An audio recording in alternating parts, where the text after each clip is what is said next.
Welcome back. Alone Together, Season 2, Episode 2. And this is our closest one yet. I'm not exaggerating when I say that Nate just sent us this song at 8:31. So we're going to be hearing this song. Really, it's probably the newest song in the world right now. This is the closest we've ever been on this. And let me tell you a little bit about how we wrote and recorded this song. So this is Alone Together. This is where we write, record, and release a brand new song every single week. And we do it telephone style. So Phil sends me an idea. I add whatever I want to that idea, and then I send it on to Benji. Benji adds whatever he wants to that idea, and he sends it on to Timir. None of us have heard what the next person has added to the song. Timir adds whatever he wants. He sends it on to Nate. Nate adds whatever he wants, and then Nate mixes it, sends it to us at 8:31 p.m. for an 8:30 live stream, which we're extremely excited to share with you, and truly the newest song on the planet right now. I don't know another song that was finished 4 minutes ago. So we're gonna go ahead and bring in the boys. If you're here, be sure to say hi in the comments. Let us know that you're here. We'll be sure to shout you out, and let's go ahead and bring in the boys.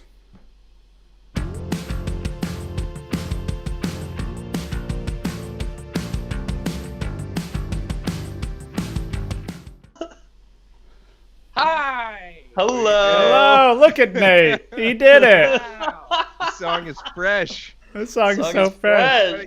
Give Nate a round of applause. Woo! Ian says hello from Massachusetts. Hey, A round of from applause. Clap for you, bud. Nate, you're very quiet. I don't know where your audio is coming from, but you're very quiet, just FYI. Who, me? Yep. Yes, sir. Okay. So we always start with a question. This week's question is, what musician has most inspired your playing recently? So let's start with Philip, because you're a highly inspired man. Who has inspired me most lately? This is so boring, but I've been going back and listening to Prince. It's boring because it's expected. And the way he can make like really basic Tin Pan Alley rock songs and pop songs sound completely fresh and unique, and like make them his most popular songs is still something that boggles the old mind. And he'll throw like a chord in that's been like used many times in a funk song. Say, I think Kiss uses like that 12 chord, and it is somehow like iconically Prince. So he wasn't the first one to do it, but the way he does it and the pizzazz with which he does it makes it so like unique and part of his signature style. So he's the GOAT, as they say. The Prince boy. All right. Prince. I'm going to go to Benji. Who's been inspiring you recently? I've been listening to an awful lot of Fortet, and I really don't actually know much about if it's a hymn, if it is a group. I straight up don't know, but it's like an electronic It's group. one dude. It's one dude. Okay, cool. Yeah. And it's amazing. And like he has a really long spanning career. Like he just put out an album this year, which I've been playing a lot. He and I've been playing it basically back to back with his like 2003 album, which is called Rounds. And yeah, it's great. Oh, and the new Sylvan Esso. I've been listening to so much of the new Sylvan Esso, and it is just making me want to write more and more poppy, minimalist, experimental things, because the new Sylvan Esso record is so good. I'm going to Free jump love, in on baby. that because mine is the XX. I don't know. We heard it in some movie or something recently. I've known the XX forever, but we heard a song I hadn't heard by them. And I've just been on an XX kick for the last couple of weeks. And it's that same kind of like minimalist, poppy, a little bit moody, broody. And we all know I'm kind of a maximalist in everything I do. So for me to get on a minimalist kick is... I will say, Yeah. there's some very choice Fortet remixes of XX, so Really? check them out. Yep. And Angels. of Radiohead and a bunch of great things. Yeah. So for all the people at home, Nate is currently sending us the final tracks that we're going to play. That's why he's Just flipping watch them around, and drop. that's why I keep looking over here. But Ty, who have you been inspired by recently? I have been inspired lately by none other than DC's own Bartees Strange. Yeah, just the 3 tracks that are out for the album. I don't know what to say. Just a lot of really interesting genre bending, and yeah, I'm not really sure what else to say. So, new album is out in less than 4 hours. That's awesome. So, there you go. Fun little secret to the people at home. Bartees Strange is maybe going to be on Something Broke Royals in the future, so keep your eye out for that. And if you haven't heard Bartees Strange, Bartees, right? Strange, spelled like strange. He is awesome. Go check that out. Album dropping at midnight, right? All right, and Nate, you're last. Who have you been inspired by recently? I have been inspired by a guy named Eric Valentine.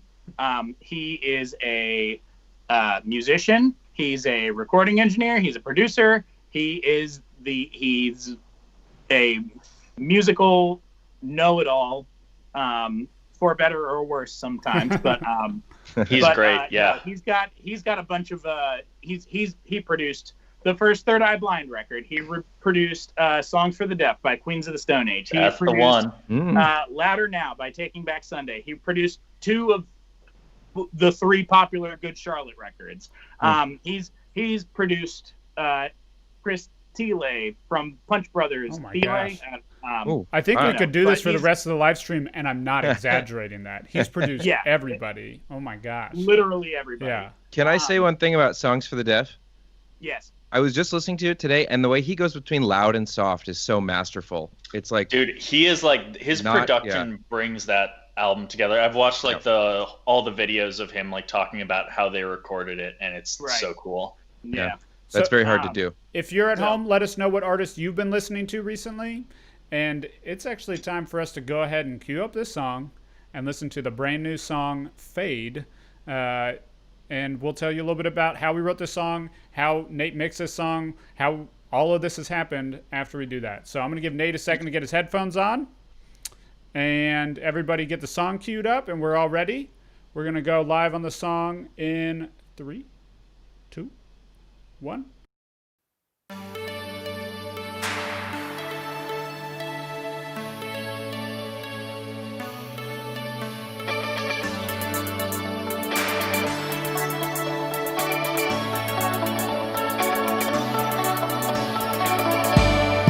Honeymoon is waning and the sun's coming up. I know I've been draining and I know you need love.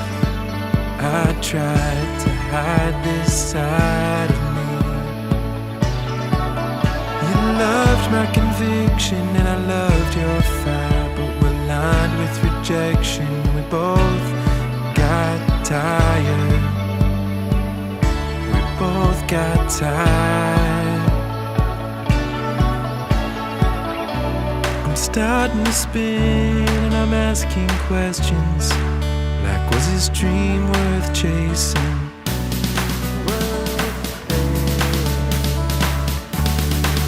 Or has my life been wasting? Words fade, but you hold me close. Words fade, but you don't let go.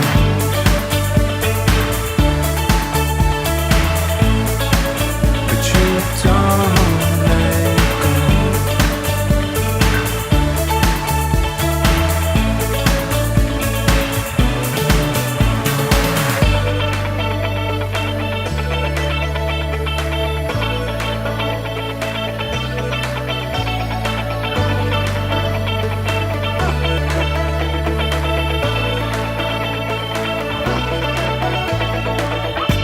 When I finally wake up, you're a half day in. I check the outrage machine to my satisfaction. The coffee's cold that I'm pouring. The job that I'm late for is painfully boring. So I take out the ice tray, pour it over my head, say, I'm just trying to cool off. You laughed when you said it's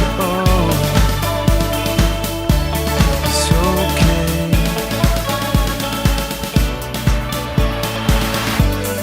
Words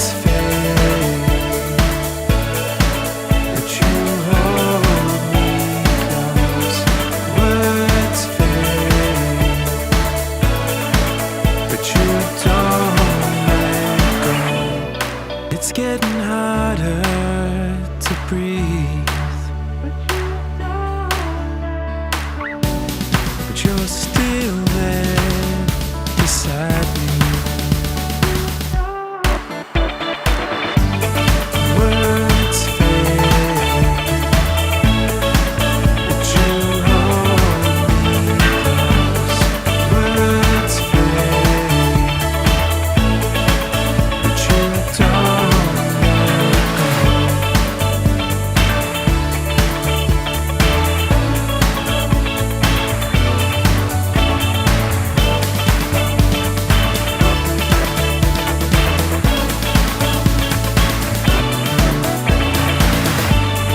Words fade, but you hold me close. Words fade, but you don't let go.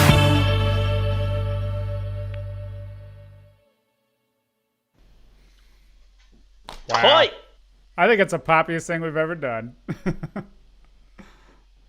That's awesome. All right. That was fun. Yeah. What do you guys think, and what do the people at home think? What do I think? I think great. I love it. Ah, Yeah, Tommy I'm having a hates great. Yeah. That was a fun one. it. That was a really fun one to do. I actually really enjoyed this song this week. So Why'd you say actually, Nate? Like that didn't not- get the action. I Okay, I won't. We don't have time for stories, but I'm going to share a quick story, and that's that Doug, the TV show Doug. Patty. There's a scene where Patty Mayonnaise, where Doug has a dream Patty about Patty Mayo? Mayonnaise, and he says, "You look nice today, Patty," and she says, "Just today, Doug." And I think about it all the time. Anyway.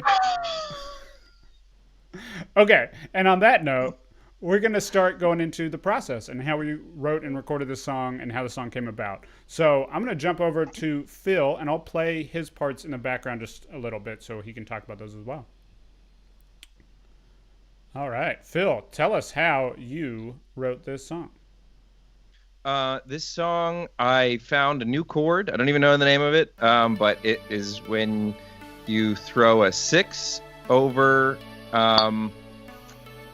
It's just like the first chord, and sometimes you kind of find a new chord, and it is because it's like finding a new toy you've never played with before or something, and so the rest of it kind of just really easy. The guitar part is all triad. It's all just three notes in the chords, and just playing around with kind of little movements here and there. And like the bass line that I originally had thought of was way more time here to put in. So I'm excited to hear what he had to say about how he fit into a pop song, because that's really tough to like, in kind of a robotic pop song like this, it can be really difficult to find like a little funk. But I feel like everybody did. The guitar definitely did. Yeah. That's a little common, but it's great. And so yeah, that was kind of like how it started. And then the only other really notable thing for me was I gave it a double post chorus. So it was sort of like, you kind of hear it. There's the chorus, and then there's like a little like dancey part, and then there's yet another vocal glitch part. All that to say, it results in a really late second verse. So the second verse doesn't show up until about 90 seconds in, which for us is really late. So Yeah, we Yeah. tend to write thinking like, how quickly can we get to the next thing? How do we keep people's attention? Yeah.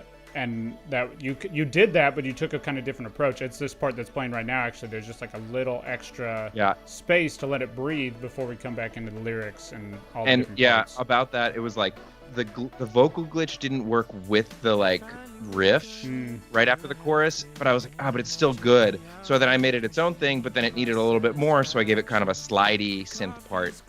This is real in the weeds, but again, like, it was one of those things where just a little bit of experimentation really opened up the song and ended up with something that we normally wouldn't have produced, which I'm really excited about. Yeah.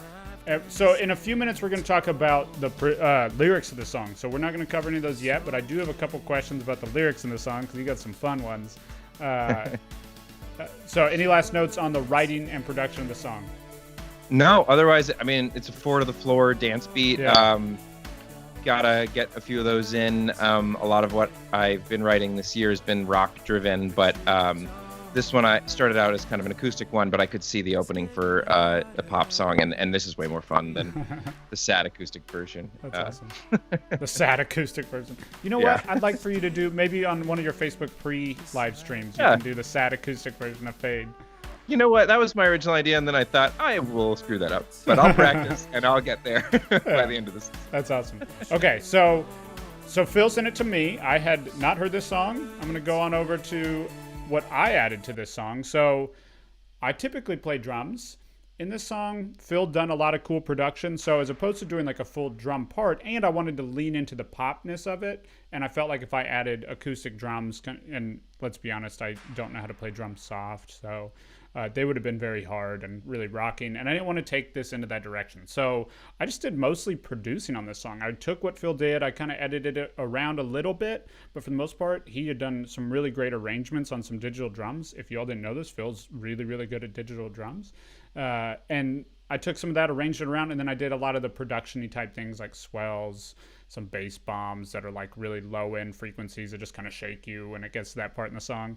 And that's mostly what I did this song. I kind of played with, Phil had chopped up the vocals. You'll hear that kind of in the post-chorus that he was just talking about. So I kind of leaned into that chopped up chorus just a little bit, and did a little bit extra with that. But otherwise, I didn't have, this week was easy for me because Phil had done so well with just kind of adding a few of those parts, and then I just played around it. So we're going to go ahead and flip on over to Benji and hear what Benji added. I think he made this song. We just heard a swell and a bass bomb, by the way. Oh, who's joining us tonight, Benji? This is Cupcake in his Halloween costume that he loves. He's definitely not angry at me. What is he? I'm gonna put him down. He's a little dinosaur. I like it. So, getting into what I did on the song this week, I did more than I usually do. Usually I just kind of stick with the, like doing like one or two guitar tracks and then I just kind of like send it out. But I ended up doing a lot of work on this song because I kind of like felt the whole pop vibe. But I thought that there could be a couple more things that like needed to fill out the structure of it and kind of like carry the song. So I went in and I said, you can hear them right now. Like I added like kick drums in places. I added claps in places. I add some like, little filling in little hi-hats and then some like open hi-hats just to really punch that chorus up to make it feel like it was moving even faster and even like more impactful. So that was kind of my first thoughts when I heard it, is I was like, I want to take this from like kind of like a mid-key pop song to a really high-key pop song and really push it forward there. And then on top of that, I went entirely like funky. You can hear it right now, like just funky guitar, that 80s thing, that the 1975 thing, that, as I saw my dad comment, the M83 sort of thing. Yeah.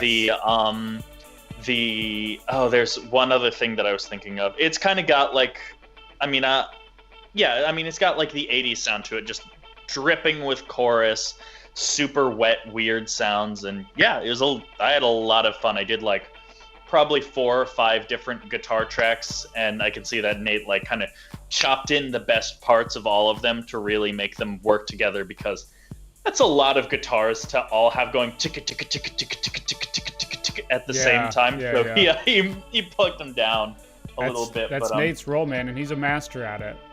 He is. And you can hear like there, like where I'm like mimicking the lead line with the guitar, and so I really like, basically what I saw as I did is like the song structure was there, and I just kind of like added a couple layers on top to really fill it up to the top.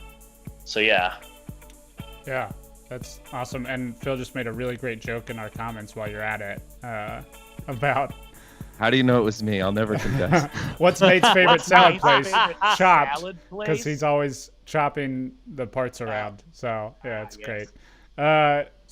Which is funny because Nate is not the destructive editor. I'm Daddy Destructo. So That is true.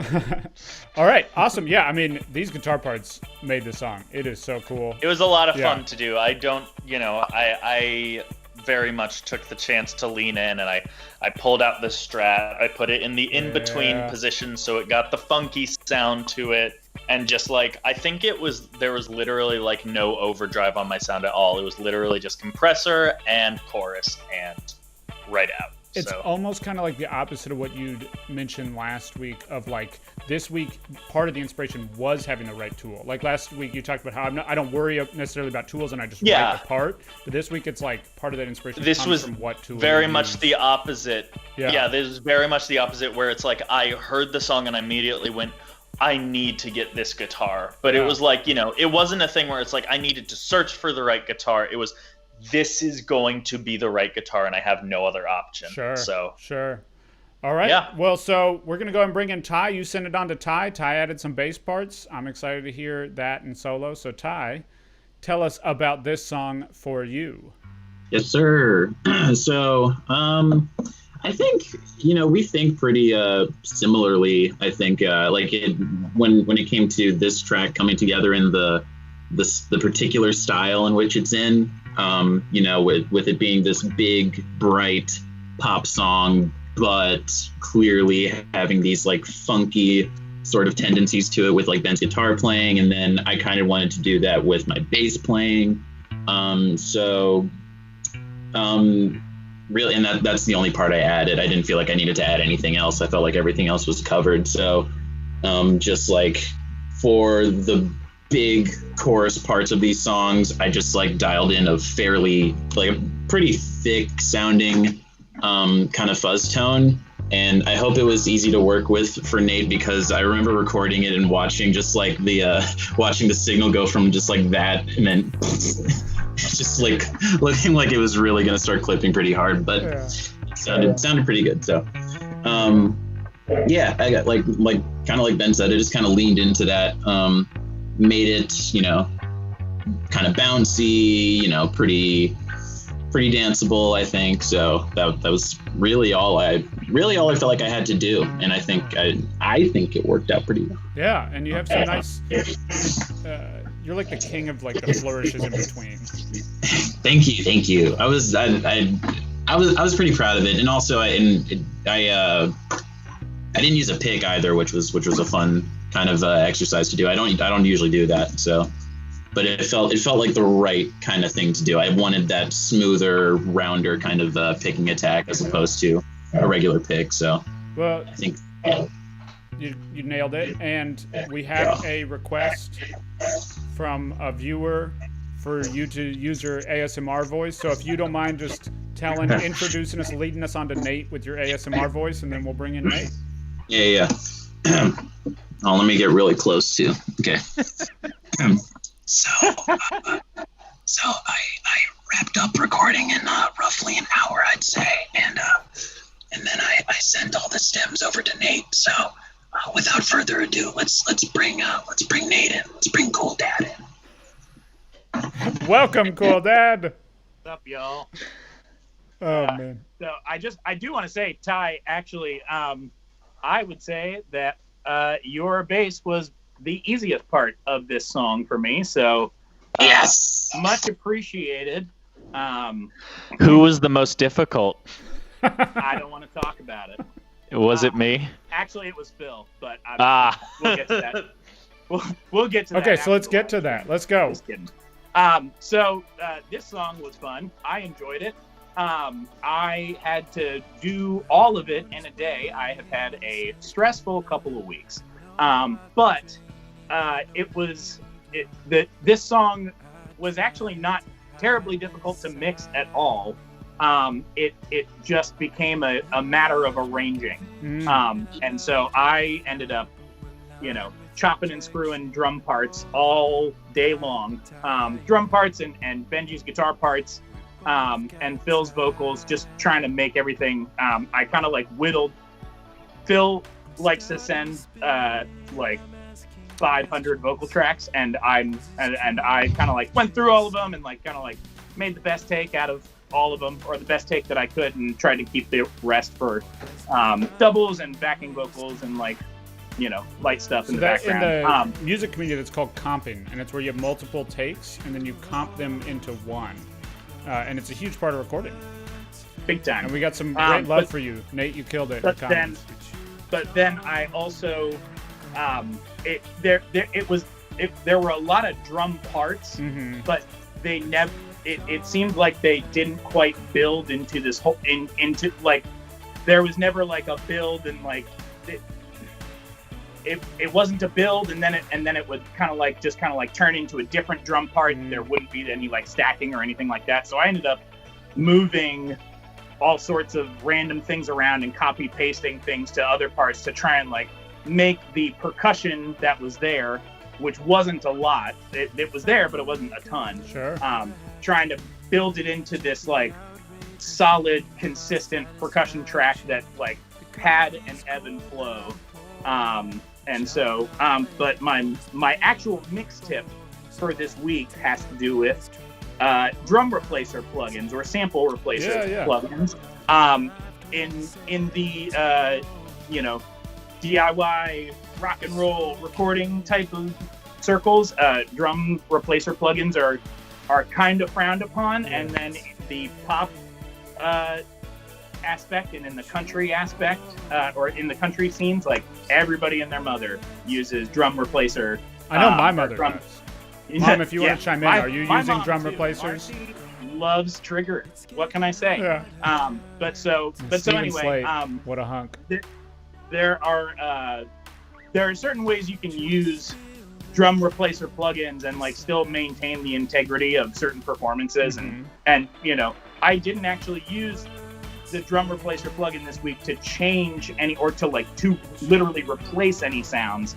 I just made a duplicate track of whatever sound I was trying to like trigger off of, and then used that track to create like that the kind of like reverby, like it was a clap, but I like tried to add some like stick sound to it, kind of in that pre-chorus section right before the chorus. Playing right now, actually. I added finger snaps, and I added cross sticks, and I added stomps, and I added like just something to give that part some depth while also trying to not give it depth but not replace anything. You know what I mean? I wasn't unhappy with the sounds I got in any way, shape, or form. Yeah, you were just enhancing. You were producing, and that's right, exactly. And at the end of the day, you gotta have that. It's a huge part. Right. So you could.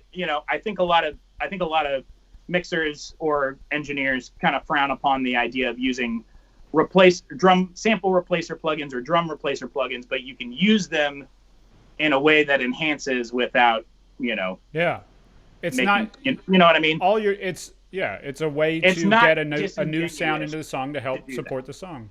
That's awesome. Right. Okay, so we always finish with Philip going over the vocals and the lyrics, not the vocals, the lyrics behind the song. So we're going to go ahead and punch over to Phil. We'll play the song quietly in the background, and then we're going to play the song for you one more time at the very end. So if you're just tuning in, you haven't heard the song yet, stick around in the end. We're going to be playing it for you. And let's go ahead and hear about these lyrics. Hello, Philip. Hello. I am excited to talk about these lyrics because it was one of those things where the answer for the chorus really fell kind of in my lap. Was just talking about like a couple, and then the first time you let someone down, and the idea of words kind of fading, but the situation resolving itself sort of emotionally, and not feeling like you were left wanting or unloved or unappreciated. But that doesn't always exactly happen with words, and that is something that we have talked about before on As Long As I Can See from our first album.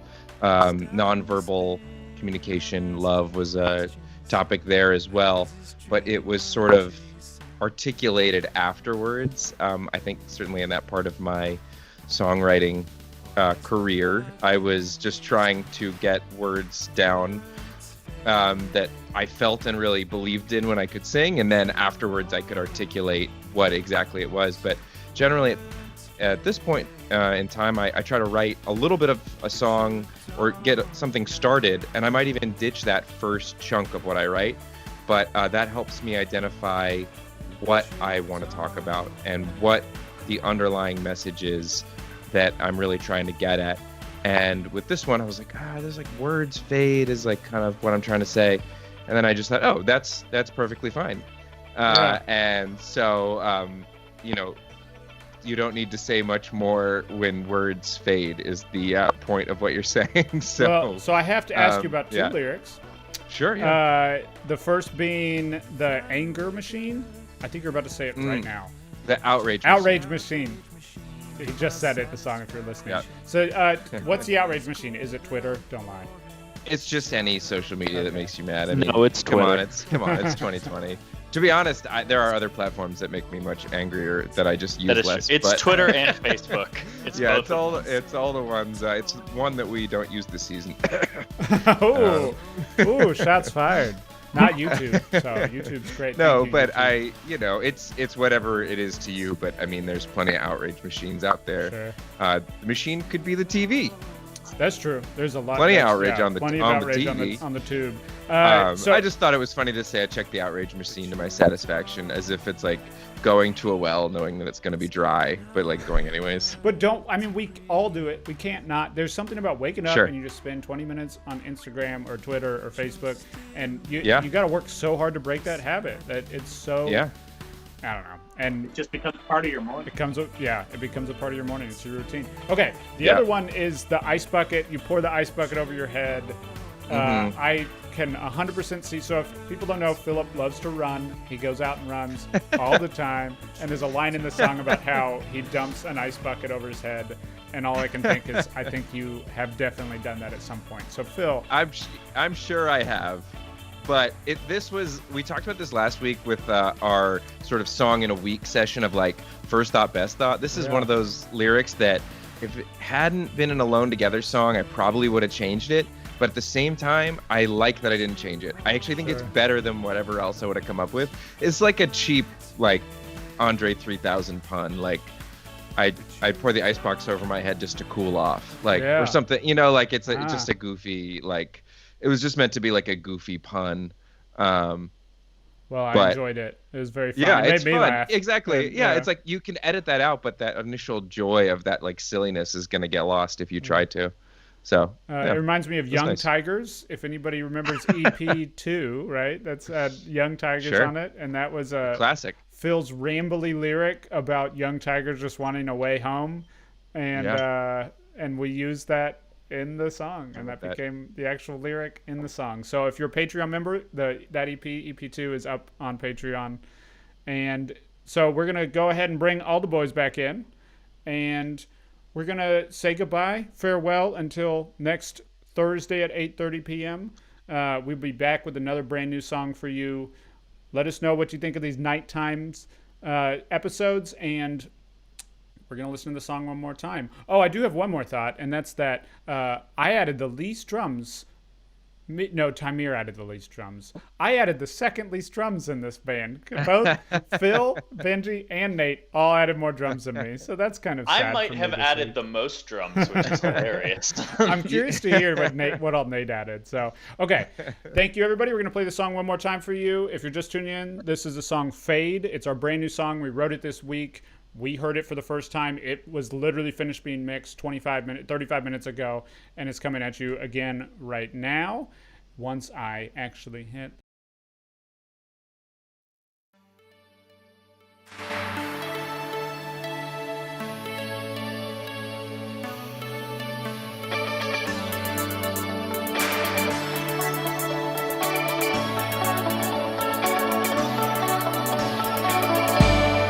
Honeymoon is waning and the sun's coming up. I know I've been draining and I know you need love.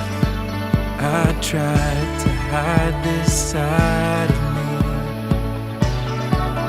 You loved my conviction and I loved your fire, but we're lined with rejection. We both got tired. We both got tired. starting to spin and I'm asking questions like, was this dream worth chasing?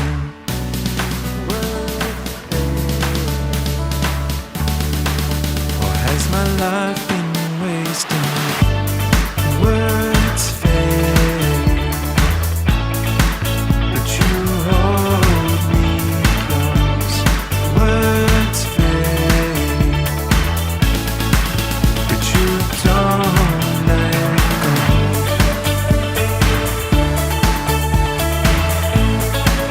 But you don't let go.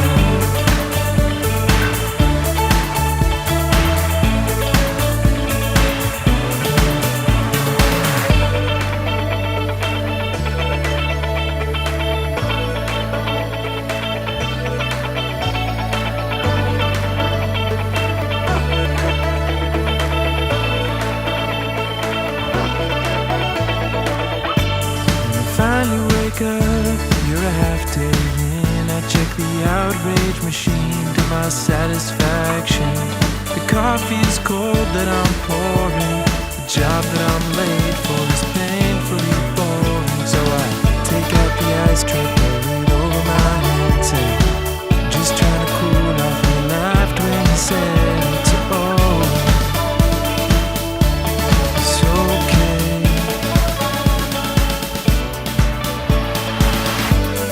Words fade, but you hold me close.